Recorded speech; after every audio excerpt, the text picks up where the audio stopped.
11 नवंबर 2018 देश की राजधानी दिल्ली में ही एक जगह पड़ती है जिसका नाम है लाजपत नगर। आज भी लाजपत नगर फ्लाईओवर के नीचे पुरुष वैश्याओं का बाजार सजा हुआ था, जिसमें हर तरीके का पुरुष वैश्या अमीर घर की महिलाओं का अपनी खरीदारी के लिए इंतजार कर रहा था। उन्हीं पुरुष वैश्याओं में शामिल था सुमित नाम का एक लड़का। सुमित जो दिल्ली के सरोजनी नगर में रहता था और पास ही की एक कपड़े की दुकान पर काम करता था। लेकिन सुमित ने ज्यादा पैसे कमाने के लिए इस काम को पार्ट टाइम जॉब के तौर पर पकड़ लिया था। अब थोड़ी ही देर में वहां पर एक महिला अपनी गाड़ी में आती है और वो महिला सुमित को अपनी तरफ इशारा करती है। सुमित उस महिला की गाड़ी में जाकर बैठ जाता है।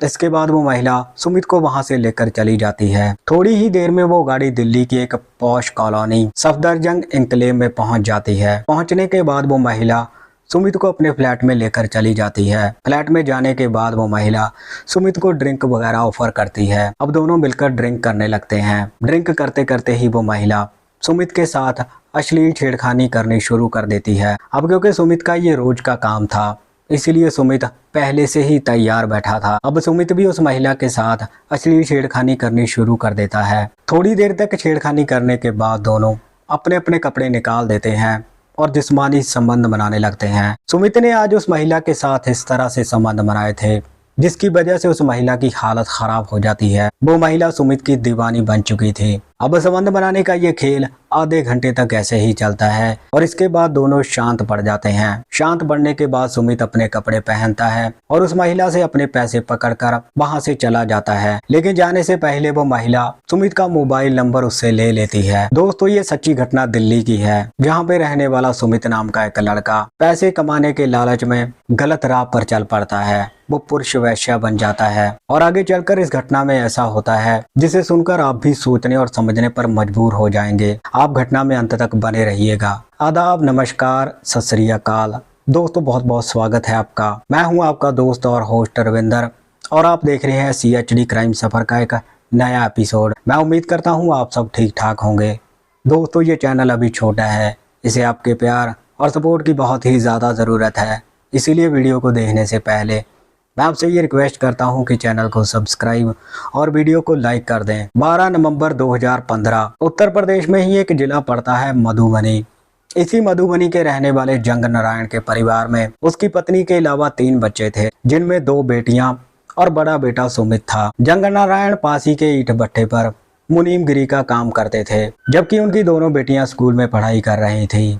और जंग नारायण का बड़ा बेटा सुमित 12वीं पास करने के बाद आर्मी में भर्ती होने की तैयारी कर रहा था। दरअसल इससे पहले भी सुमित 2 बार आर्मी में भर्ती होने की कोशिश कर चुका था, लेकिन दोनों बार ही सुमित फेल हो चुका था। अब सुमित के पास आखिरी मौका था, इसीलिए सुमित जी तोड़ मेहनत कर रहा था। सुमित सुबह शाम ग्राउंड में जाकर मेहनत कर रहा था, तभी आर्मी की भर्ती आ जाती है और सुमित इस बार फिर से ट्राई करता है। सुमित आर्मी की दौड़ तो निकाल लेता है, लेकिन वो मेडिकल में फेल हो जाता है क्योंकि सुमित का एक हाथ बचपन से टूटा हुआ था, जिसकी वजह से वो बार बार मेडिकल में फेल हो जाता था। अब फेल होने की वजह से सुमित निराश हो जाता है।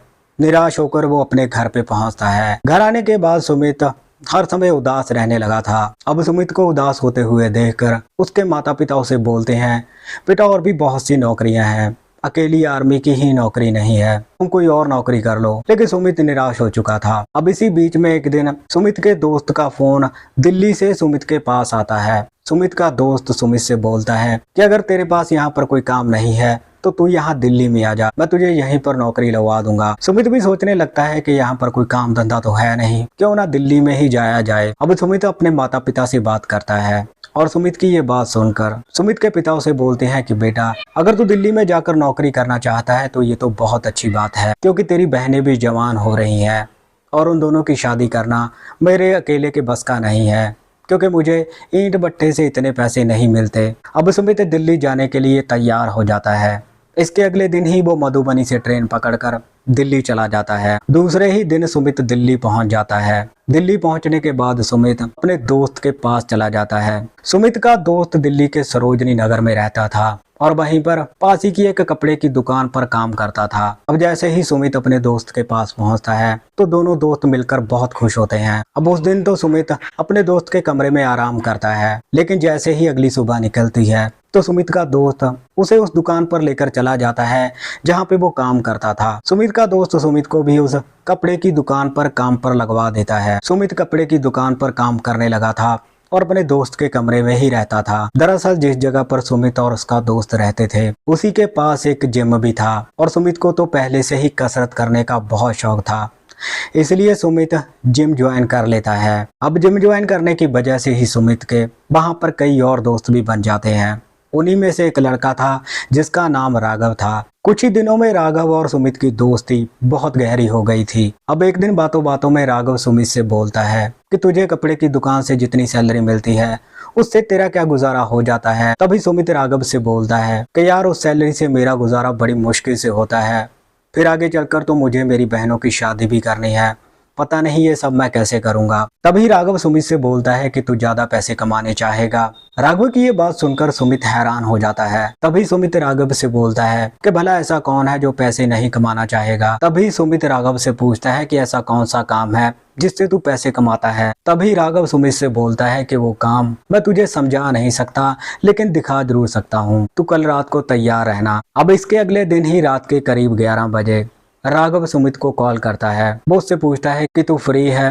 सुमित बोलता है हाँ मैं फ्री हूँ। तभी राघव सुमित से बोलता है कि मैं तेरे घर के बाहर खड़ा हूँ, तू आ जा। अब सुमित अपने कमरे से बाहर निकलता है और राघव की कार में जाकर बैठ जाता है। थोड़ी ही देर में इनकी कार सरोजनी नगर से लाजपत नगर में पहुंच जाती है, जहां पे पुरुष वैश्याओं का बाजार सजा हुआ था। अब राघव अपने गले में लाल रुमाल बांध लेता है। सुमित सोच रहा था कि ये भला क्या ड्रामा कर रहा है। अब लाल रुमाल बांधकर राघव उन लोगों के बीच में जाकर खड़ा हो जाता है। सुमित को अभी भी कुछ भी समझ में नहीं आ रहा था, लेकिन इसके थोड़ी देर बाद ही वहां पर एक महिला गाड़ी लेकर आती है और वो महिला के लड़के को इशारा करती है और वो लड़का उस महिला की गाड़ी में जाकर बैठ जाता है। इसके बाद वो महिला उस लड़के को गाड़ी में बिठाकर वहां से चली जाती है। तभी राघव सुमित के पास आता है और उसे बोलता है कि कुछ समझ में आया। सुमित बोलता है कि नहीं। राघव सुमित से बोलता है कि ये पुरुष वैश्याओं का बाजार है, यहाँ पर अमीर घर की महिलाएं अपनी मनपसंद के लड़के को संबंध बनाने के लिए अपने साथ लेकर जाती हैं और इसके एवज में उसे मोटी रकम देती हैं। राघव सुमित से बोलता है कि क्या तू ये काम करेगा। तभी सुमित अपने कान पकड़ लेता है। वो उसे बोलता है कि मैं ऐसा काम नहीं कर सकता। लेकिन तभी राघव सुमित से बोलता है कि अगर तू ये काम करेगा तू ऐसा बन जाएगा, तू वैसा बन जाएगा, तो बहुत ही कम दिनों में बहुत ज्यादा पैसे कमा लेगा। दरअसल राघव कहीं ना कहीं सुमित का ब्रेन वॉश करने में लगा हुआ था और थोड़ी ही देर में वो सुमित का ब्रेन वॉश कर लेता है और सुमित पुरुष वैश्याओं का काम करने के लिए तैयार हो जाता है। और इसके अगले दिन ही सुमित भी राघव के साथ उसकी गाड़ी में बैठकर लाजपत नगर में पहुंच जाते हैं, जहां पर पुरुष वैश्याओं का बाजार सजा हुआ था। तभी थोड़ी देर में एक महिला अपनी गाड़ी में वहां पर पहुंचती है और सुमित को अपनी तरफ इशारा करती है। सुमित उस महिला की गाड़ी में जाकर बैठ जाता है। थोड़ी ही देर में वो गाड़ी दिल्ली की एक पॉश कॉलोनी सफदरजंग एन्क्लेव में पहुंच जाती है। पहुंचने के बाद वो महिला सुमित को अपने फ्लैट में लेकर चली जाती है। फ्लैट में जाने के बाद वो महिला सुमित से उसका नाम पूछती है। तभी सुमित भी उस महिला से उसका नाम पूछता है। वो महिला अपना नाम कीर्ति बताती है। कीर्ति सुमित को बताती है कि उसका 1 साल पहले ही तलाक हो चुका है। अब इसके बाद कीर्ति सुमित को ड्रिंक ऑफर करती है। अब दोनों मिलकर ड्रिंक करने लगते हैं। ड्रिंक करने के बाद कीर्ति सुमित के साथ अश्लील छेड़खानी शुरू कर देती है। सुमित तो पहले से ही तैयार बैठा था। अब सुमित भी कीर्ति के साथ अश्लील छेड़खानी करनी शुरू कर देता है। थोड़ी देर तक छेड़खानी करने के बाद सुमित अपने और कीर्ति के सारे कपड़े निकाल देता है और उसके साथ जिस्मानी संबंध बनाने लगता है। दरअसल सुमित ने आज कीर्ति के साथ जिस तरह से संबंध बनाए थे उसकी वजह से कीर्ति की हालत खराब हो जाती है। कीर्ति को जो आज शारीरिक सुख सुमित ने दिया था, ऐसा सुख उसे पहले कभी नहीं मिला था। इसीलिए कीर्ति सुमित की दीवानी हो जाती है। संबंध बनाने का ये खेल आधे घंटे तक ऐसे ही चलता है।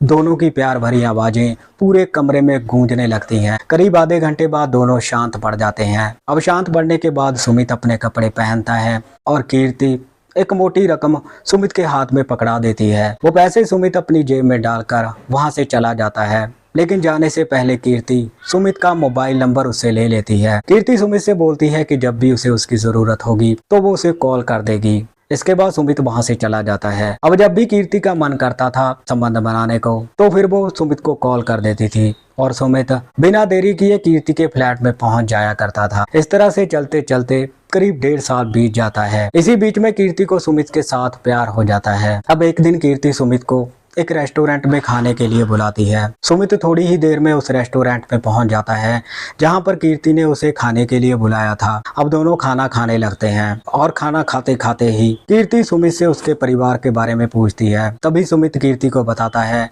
कि उसके परिवार में उसके अलावा उसकी 2 बहनें भी हैं जिनकी उसने शादी करनी है और वो पैसे कमाने के लिए यहाँ दिल्ली में आया है। तभी सुमित कीर्ति से उसके बारे में पूछता है। कीर्ति उसे बताती है कि वो चंडीगढ़ की रहने वाली है। 1 साल पहले ही उसकी शादी हुई थी, लेकिन उसका पति शराब पीकर आए दिन उसे तंग परेशान करता था, जिसकी वजह से उसके पति के साथ उसका तलाक हो गया था। इसीलिए कीर्ति अब दिल्ली में ही रह रही थी। दिल्ली में रहकर कीर्ति एक मल्टीनेशनल कंपनी में जॉब करती थी, जहां से उसे अच्छी खासी सैलरी मिलती थी। अब दोनों एक दूसरे के बारे में जान चुके थे। तभी कीर्ति सुमित से अपने प्यार का इजहार करती है। वो उसे बोलती है वो सुमित से बहुत प्यार करती है और उसके साथ शादी करना चाहती है। अब क्योंकि सुमित भी कीर्ति को पसंद करने लगा था, इसीलिए सुमित कीर्ति के साथ शादी करने को तैयार हो जाता है। इसके 1 हफ्ते बाद ही दोनों अपने माता पिता को दिल्ली में बुलाते हैं। दिल्ली में पहुंचकर दोनों के माता पिता आपस में बैठकर बातचीत करते हैं और इन दोनों का रिश्ता पक्का कर देते हैं। करीब 1 हफ्ते बाद ही कीर्ति और सुमित की शादी बड़ी ही धूमधाम के साथ करवाई जाती है। फिलहाल दोनों की शादी को 8 साल बीत चुके हैं। दोनों के पास एक बेटा भी है जिसकी उम्र 8 साल की हो चुकी है, जिसका नाम रोहन है। अब सुमित, कीर्ति और उनका बेटा रोहन तीनों एक साथ एक खुशहाल जिंदगी जी रहे हैं। तो दोस्तों, ये थी आज की घटना। बाकी इस घटना के बारे में आपकी क्या राय है, आप अपनी राय कमेंट सेक्शन में ज़रूर रखिएगा। इस घटनाक्रम को सुनाने का मकसद किसी को परेशान करना या दुखी करना नहीं था। तो मिलते हैं किसी और घटना में। तब तक आप अपना ख्याल रखिए, सतर्क रहिए। जय हिंद।